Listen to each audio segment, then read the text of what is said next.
Hello friends, तर आज बनवूया मूग डाळीचा डोसा. तर आधी तवा घ्यायचा, चांगलं तेल लावून घ्यायचं. त्याला तव्यावर जाऊ नका, कारण की आधी याच तव्यावर डोसे बनवलेत म्हणून ते थोडं ब्राऊनच झालं. आता पीठ घालायचं. हिरवे मूग मी भिजत ठेवले होते रात्रभर आणि सकाळी वाटून घेतले आणि त्याच्यामध्ये गाजर खिसून घातला, कांदा बारीक चिरलेला आहे, कोथिंबीर आहे आणि थोडेसे जिरे आणि ह्या तव्यावर असं छान गोळसर पसरून घ्यायचं. गोल पसरून झालं की त्यावर आता एक झाकण ठेवायचं.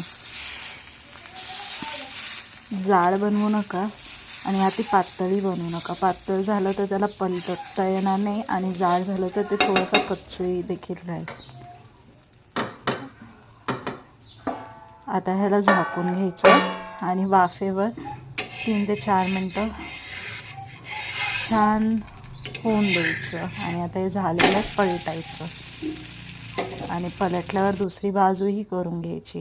हे झाले मूग